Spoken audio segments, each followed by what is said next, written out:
او د زخمونو دپاره د هغه علاج بیا په کراچۍ کې مشهور هسپتال کې کېږي. رب کریم هغه ته دوباره حیات ورکوي. زما مراد دی شیخ المعقول والمنقول فخر علماء دیوبند مناظر اسلام وکیل احناف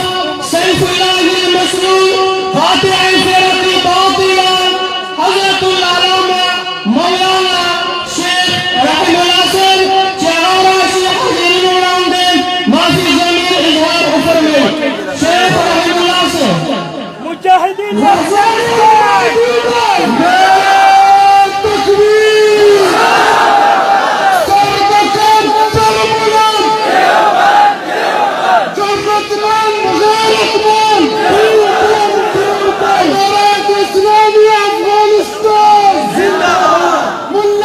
محمد عمر ملا محمد منصور امير المؤمنين شيخ هبة الله شيخ رحيم الله حقاني غزال علماء دیوبند غزال علماء دیوبند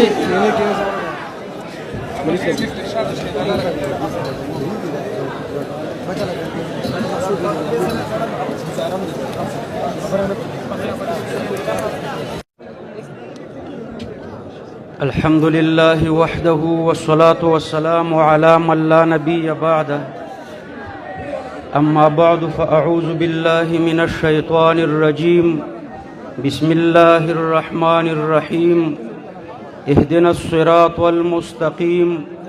صراط الذين أنعمت عليهم غير المغضوب عليهم ولا الضالين. صدق الله مولانا العظيم. د جلسی عنوان د عظمت علماء دیوبند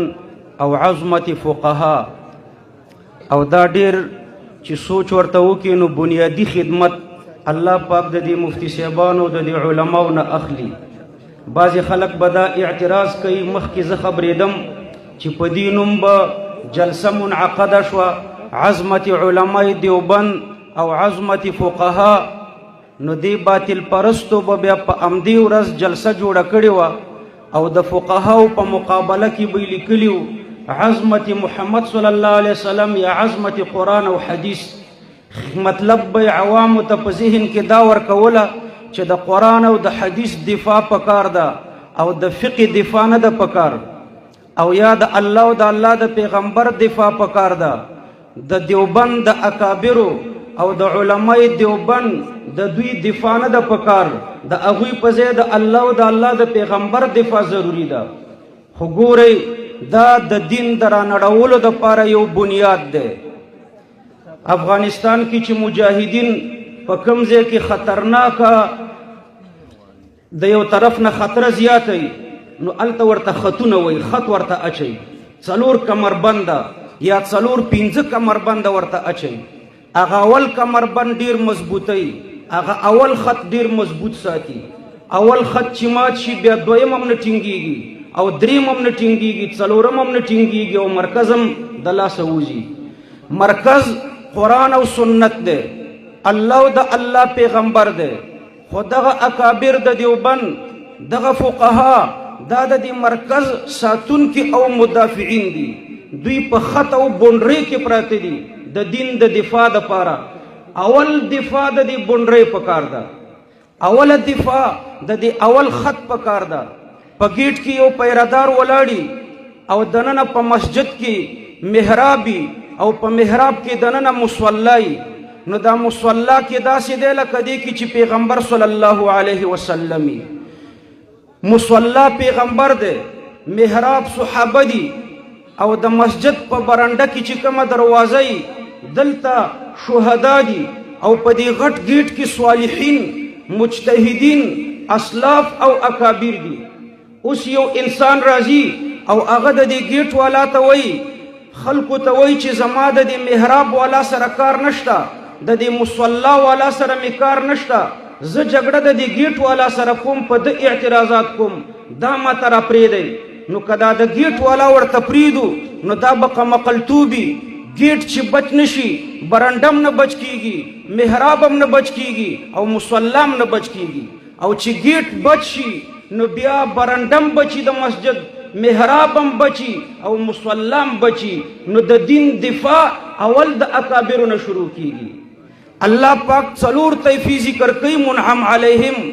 من النبیین والصدیقین والشهداء والصالحین دا څلور طیفی دي دا څلور ډلې دي د دې څلورو په نقش قدم باندې تلل دا په صراط مستقیم باندې تلل دي الله پاک فرمای اهدنا الصراط المستقیم دا سی دعا کوي چې الله پاک په صراط مستقیم باندې مونږ ته استقامت راکړي صراط والذین انعمت علیهم صراط مستقیم د منعم علیهم لاره ده او منعم علیهم څوک دي الله پاک څلور ډلې ذکر کوي من النبیین والصدیقین والشهداء والصالحین صالحین اولیاء مجتهدین اکابر دا ټول په دې صالحینو کې داخل دي څوک چې د صالحینو ګستاخی نه برداشت کوي هغه د شهیدانو په خلاف هم ګستاخی نه برداشت کوي او څوک چې د شهیدانو په خلاف ګستاخی نه برداشت کوي هغه د صحابه په خلاف هم نه برداشت کوي او څوک چې د صحابه په خلاف ګستاخی نه برداشت کوي هغه د انبیانو په خلاف هم نه برداشت کوي نو دفاع به د صالحینو نه شروع کیږي صالحین چې بچ شي شهیدان په خپل بچ کیږي سو صدیقین او صحابه په خپل بچ کیږي او انبیا په خپل بچ کیږي او کچرتا صالحین ورته پریږدي چې خلک ور باندې اعتراضات وکي نو بیا به بل ورځ په شهیدانو باندې اعتراض شروع شي بل ورځ به بیا په صدیقینو باندې اعتراضاتي او بل ورځ به بیا په انبیاو باندې اعتراضاتي نو دین به په دې طریقه باندې ختم شي نو دا ډیر ښه عنوان دی عظمت د علماء دیوبند او عظمت فقها اول د دیوبند د اکابر دفاع ده ځکه دوی د دین صحیح تعبیر کړی دی د عقایدو د اخلاقو د عباداتو د معاملاتو د معاشراتو صحیح تعبیر که غواړئ هغه د علماء دیوبند سره دی نو اول د دې دفاع پکار ده فقها بم بچ شي صحابه بم بچ شي او انبیا بم بچ شي د دې دواړو متعلق به زه ستاسو په خدمت کې مختصر یو دوه خبرې وکم یو د فقهاو د فقه په باره کې او بل د علماء دیوبند په باره کې به داسې یو مختصرې خبرې وکم ګوري ورونو د دې دنیا رونق او د دې دنیا تازگی او د دې دنیا آبادی دا الله پاک په دوو شیانو پورې معلقه کړې ده دا دنیا په دوو شیانو آباده ده یو د الله په کلام او بل د الله په شان د الله په کلام دا تشریحی نظام چلیږي او د الله په شان دا تکوینی نظام چلیږي په دې دنیا کې دا دو نظامونه چلیږي یو تشریحی نظام چې دې ته عالم الامر وایي او بل دا تکوینی نظام چې دې ته عالم الخلق وایي دا دو نظام الله پاک په دې دنیا کې چلی د دې دواړو نظامونو مبدا د الله ذات دی یعنی یو شریعت دی او یو د مخلوقات دي د کائنات دي د مکونات دي نو یو تشریع د بل تکوین دی د دې دواړو مبدم د الله ذات دی او منتهایم د الله ذات دی ابتدای د الله د ذات نه کیږي عالم الخلق هم د الله د ذات نه شروعي او انتهای د الله په ذات راځي عالم الامر ابتدام د الله د ذات نه ده او انتهایم د الله په ذات باندې ده الله پاک فرمای هو الذی یبدأ الخلق دا عالم الخلق د دې ابتدا د الله د ذات نه ده ثم یعیده به اعاده او انتهایم د الله ذات ته ده نو عالم الخلق د الله د ذات نه شروع او د الله په ذات منتهی کیږي عالم الامر په باره کې الله پاک فرمایي چې الله هغه ذات دی چې دا و اسمانونه او ځمکې پیدا کړي یتنزل الامر بینهن الله پاک امر یعنی شریعت د دوی لپاره نازل کړی دی اسمانونو او ځمکې ته الله یو دین را لېږلی دی قانون ورته را لېږلی دی همدغه عالم الامر دی د عالم الامر او د دین ابتدا د الله د ذات نه ده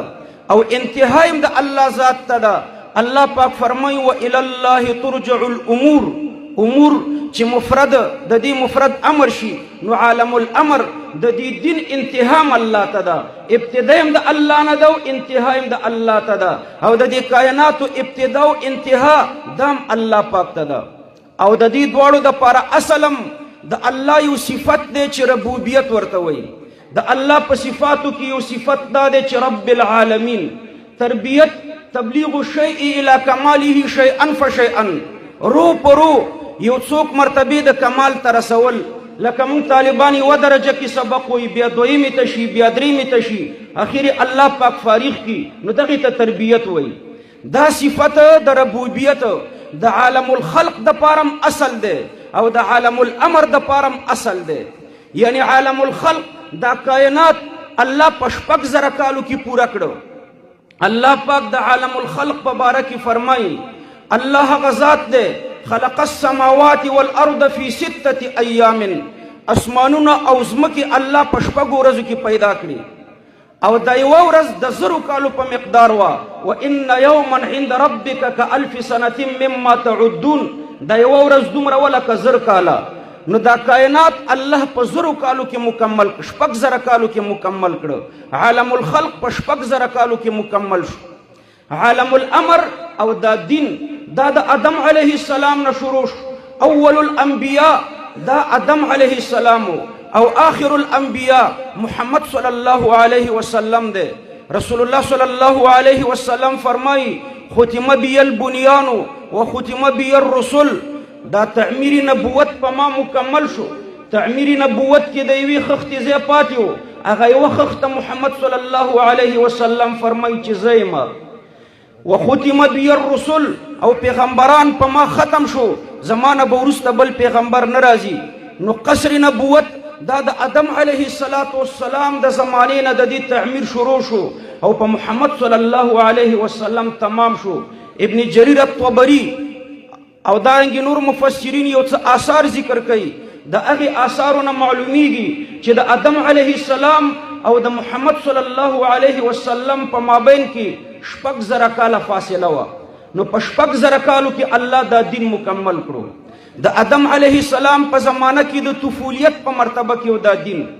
مونږ چې ماشومان په اوله درجه کې یا په سکول کې اول کلاس کې کینو نو نمونه ورته ښیو، صرف نمونه، په مطلب نور نه پوهیږي. نو د آدم علیه السلام په زمانه کې هم دا دین داسې د طفولیت په مرتبه کې و. وعلم آدم الاسماء كلها. الله پاک فرمایي چې الله پاک آدم علیه السلام ته دا نمونه ورښوده. بهر تقدیر 6,000 کالو کې دا دین مکمل شو او 6,000 کالو کې دا مخلوق مکمل شو. عالم الخلق او تکوین په 6,000 کالو کې مکمل شو. عالم الامر یا تشریع یا دا دین دام په 6,000 کالو کې مکمل شو او چې مکمل شي بیا پکې تغییر نه راځي. د عالم الخلق په باره کې الله پاک فرمایي لا تبدیل لخلق الله. د عالم الخلق په عالم الخلق کې تبدیل نه راځي. الله عالم الخلق مکمل کړی دی، په دې کې نور تبدیل نه راځي. او د عالم الامر او د دین په باره کې الله پاک فرمایي ولن تجد لسنت الله تبدیلا. او دارنګې الله پاک فرمایي اليوم اکملت لکم دینکم. دین نن ورځ تاسو ته مکمل شو. نو عالم الخلق مکمل دی او عالم الامر او دین مکمل دی. په عالم الخلق کې زیادت او نقصان نه راځي، په عالم الامر کې زیادت او نقصان نه راځي. اوس که ستا ذهن ته اشکال راشي چې په عالم الخلق یعنی په دې مخلوق کې خو تغییر راځي، زیادت پکې راځي، هر ورځ نوي نوي ایجادات کیږي او تر قیامت پورې دا ایجادات روان دي. دا ایجادات لا محدود دي په معنا د لا تقف عند حد غیر متناهي دي، خو تر قیامت پورې روان دي. یو ټیم کې دا موبایل نه وي وشته، یو ټیم کې دا لسپیکر نه وي دا دی وشته، په یو ټیم کې جازونه نه وشته، موټرې مخکې نه وي بیا را پیدا شوي. نو دا عالم الخلق کې خو زیادت راځي، تر قیامت پورې دا زیادت روان دی. او الته الله پاک فرمایي چې لا تبدیل لخلق الله. د الله په خلق کې تبدیل نه راځي. عالم الخلق الله مکمل کړی دی په 6,000 کالو کې او دلته تر قیامت پورې نوي نوي جزئیات را پیدا کیږي. نو دا نوي نوي جزئیات را پیدا کېدل دا په عالم الخلق کې تغییر او تبدیل نه دی. دا هغه پټې خزانې دي، هغه ډکې خزانې دي چې د هغې نه نوي نوي جزئیات راوځي او نوي نوي مرغلرې او لال او جواهر سره او سپین او نوي نوي ایجادات د هغې پټو خزانو نه راوځي. کلیات د عالم الخلق مکمل دي او د دې کلیات او د دې قواعد د عالم الخلق نه تر قیامت پورې لا محدوده جزئیات را پیدا کیږي دا په عالم الخلق کې تغییر او تبدیل نه ده عالم الخلق بیا مکمل ده ولو که تر قیامت پورې ترینه لا محدوده جزئیات را پیدا کیږي دې ته ایجاد وایي نو دارنګي دین هم مکمل ده دین کې اصول او کلیات او قواعد دا مکمل شوي دي ولن تجد لسنت الله تبدیلا او دارنګ اليوم اکملت لكم دینکم دین مکمل ده خو بیا هم د دې مکمل شده دین نه تر قیامت پورې لا محدوده جزئیات راویستل کیږي عالم الخلق نه چې لا محدوده جزئیات راویستل روان دي دې ته ایجاد وایي او په عالم الامر کې د دین نه د لا محدوده جزئیات راویستل دې ته اجتهاد وایي عالم الخلق کی ایجاد ده او په عالم الامر کی اجتهاد ده دا ایجاد او اجتهاد به تر قیامت پورې روان وي او دا نه په عالم الخلق کی تغییر ده او نه په عالم الامر کی تغییر ده او دا لکه ایجاد چې ساينسدانان کوي عام خلک نشي کولای نو دارنګ اجتهاد او استنباط د دین سپیشلیستان کوي هر څوک مجتهد نشي کېده تر قیامت پورې دا جزئیات چې د امت تر ایستلي دي نو دا د مجتهدین ورته ایستلي دي به هر تقدیر اجتهاد په دین کې شته رسول الله صلی الله علیه وسلم فرمایي انزل القرآن على 7 احرف قرآن کریم په لغاتو باندې نازل شوی دی لكل آیة منها ظهر و بطن د هر آیات د پاره یو ظهر دی یو ظاهر طرف دی و بطن او بل باطن طرف دی ولكل حد مطلع په ظاهر باندې د ځان د خبرولو یو زیشتا او په باطن باندې د ځان د خبرولو یو مطلع زید خبرې دوشتا ظاهر باندې چې ته ځان خبروي نو علوم عربیه بزده کوي او په باطن چې ځان خبروي نو په دې کې بیا دا کسبي خبره نه ده باطن باندې چې څو خبريږي د دې مطلع یعنی زید خبرې دوی چې ده هغه یو فهم دی چې الله پاک مجتهدینو ته ورکړی دی نو ظاهر او باطن همدغه اجتهادي مسائل دي چې د الله په کتاب کې مشته او د رسول الله صلی الله علیه وسلم په احادیثو کې مشته دا لكل آیة منها ظهر و بطن دی بطن کې هم دی اجتهادیاتو ته اشاره ده یعنی هر آیات کې اجتهادي مسائل شته او دا به مجتهدین راوباسي رسول الله صلی الله علیه وسلم فرمایي مثلي ومثل ما بعثني الله به من الهدي والعلم كمثل الغيث الكثير أصاب أرضا رسول الله صلی الله علیه وسلم فرمایي چې زما او د دې هدایت او د علم مثال داسې دی لکه ډیر باران چې کله په ځمکه راوورېږي نو پیغمبر علیه السلام فرمایي چې دا ځمکه 3 حصې شي فكانت منها طائفة طيبة یو هغه ځمکه ده چې هغه ډېره ښکلې ده امسکت الماء اوبه یې ځان ته جذب کړي وانبتت العشب والکلأ الکثیر او کما قال رسول الله صلی الله علیه وسلم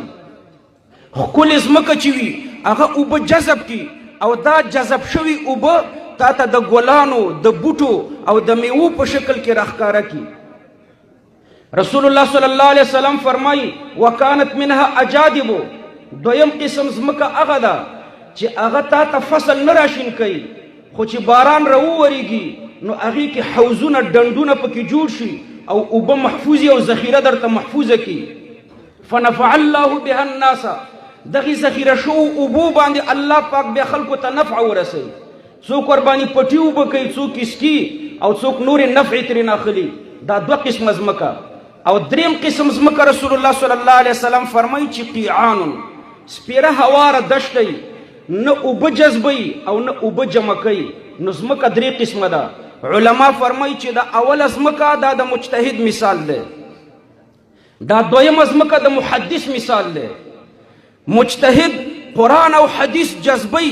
قرآن او حدیث دکوي او د هغې قرآن او حدیث نه د ګلانو د بوټو او د میوو په شکل کې تا ته مسایل راوباسي لکه ښکلې ځمکه چې اوبه جذب کړي خو بیا یې ورته شکل بدل کی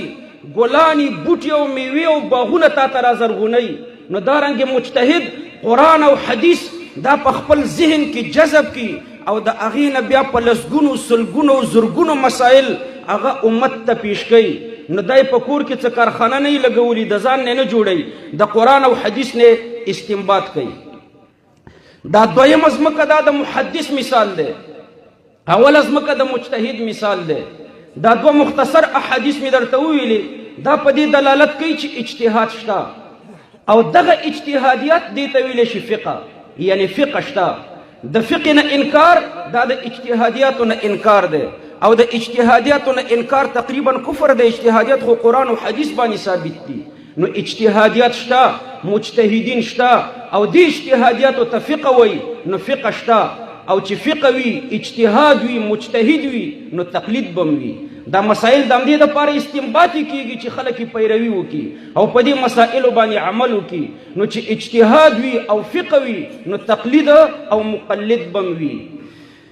نو فقه دا د قرآن او د حدیث نچوړ دی. دا مې د فقه په باره کې څه مختصرې خبرې درته وکړې. یو 2-3 منټه خبرې د عظمت علماء دیوبند، د دیوبند اکابرو ته چې الله پاک دومره عزت ورکړی دی. دیوبند به کیدای شي وړوکی کلی خو په هر ځای کې یادیږي او په هر ځای کې دعا ورته کیږي. د دې د ترقۍ سبب څه دی؟ ډیر اسباب د دې د ترقۍ دي. د دوی ډیر خدمتونه دي. د دنیا هر کونج ته چې ځي نو علماو د دیوبند هلته د دین ډیوې بلې کړي دي او د دین خدمت کوي. مونږ خو په دې ملکونو کې بلد یو د خیبر پښتونخوا او افغانستان کې چې چېرته مونږ ګورو د دین خدمت علماو د دیوبند روان کړی دی. دا سبب د عظمت او د لویوالي د دې دی چې الله ته دا خلک مقبول خلک دي. دویم دام وجه کیدای شي، دام وجه ده کیدای شي نه یقیني ده چې د علم دریابونه دوی روان کړي دي. تاسو چې څومره کتابونه ګورئ او څومره خلک د احادیثو تدریس کوي هغه به د علماء دیوبند شرح ور باندې ګوري. د دې نه بغیر نه بخاري لوستی شي، نه مسلم لوستی شي، نه ترمذي لوستی شي. دا څومره خلک چې تاسو ګورئ موافقین دي که مخالفین دي، د دوی په مکتبو کې به د علماء دیوبند کتابونه پراته وي.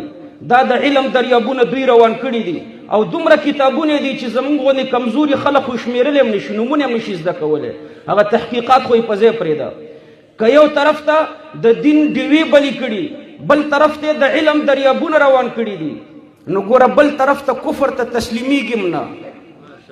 کافران یهود او نصارا د دنیا ټول طاقتونه را جمع شوي دي، خو علماء دیوبند چې بذات د دیوبند شاګردان دي هلته فیض حاصل کړی دی یا بالواسطه د دیوبند نه فیض حاصل کړی دی. همدغه دي چې خپلې سینې کافرانو ته سپر کړي دي او د کافرانو په مقابله کې ولاړ دي او د خپلو اکابرو تاریخ یې را ژوندی کړی دی. لکه شیخ الهند رحمه الله واقعه به تاسو اوریدلي چې کله وفات شو او غسل یې ورکولو نو په ملا کې داغونه او زخمونه و. خلکو ته پته هم نه لګېده چې دا دومره زخمونه د په ملا کې د کوم ځای نه جوړ شو. نو بیا شیخ الاسلام حسین احمد مدني رحمه الله نه تپوس وکړو، کور ولات یې معلومات نه و. هغه ورته فرمایي چې مونږ چې کله په جیل کې و د انګریزانو نو دی به یې په انګار څملولو او ده ته به یې دومره تعذیب ورکولو صرف د یوې خبرې دپاره چې ته ووایه چې زه د فرنګیانو د انګریزانو مخالف نه یم. حسین احمد مدني رحمه الله ورته فرمایي چې مونږ به ورته وویلې چې دا کتابونو کې کتاب الحیل راغلی دی، څه حیله جوړه که ورته ووایه چې زه د دوی مخالف نه یم. و شیخ الهند صاحب به ویلي چې دا امکان نه لري، زه د حضرت بلال رضی الله عنه روحاني اولاد یم، هغه کفر او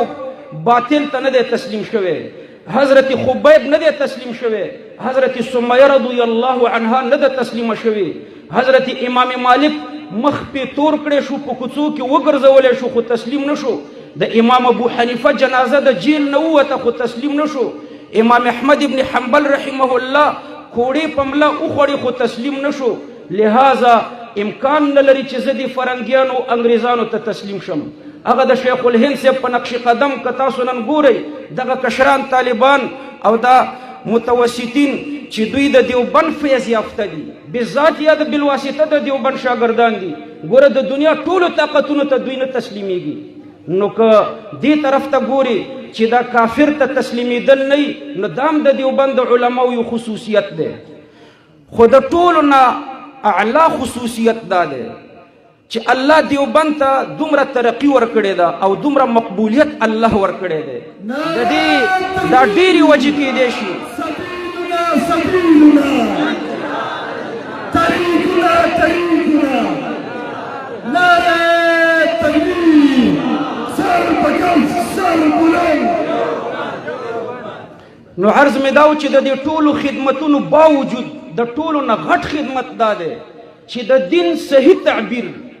عملا او علما قولا او عملا علماو د دیوبند امت ته پیش کړی دی د دین صحیح تشریح علما د دیوبند کوي کدما انا علیه و اصحابی تفسیر او تشریح څوک غواړي نو هغه د علماء دیوبند په کتابونو کې تشریح شوي دي د ټولو نه غټ خصوصیت د دیوبند علماو دا دی چې د دوی د دین صحیح تعبیر کوي نه پکې بدعت شته نه پکې الحاد او زندیقیت شته نو دا د دیوبند د اکابرو دفاع دا د رسول الله صلی الله علیه وسلم د دین دفاع ده او د فقهاو دفاع دا د دین دفاع ده دا فضله شی نه دی الله پاک دې موږ ته د عمل کولو توفیق راکړي واخر دعوانا الحمد لله رب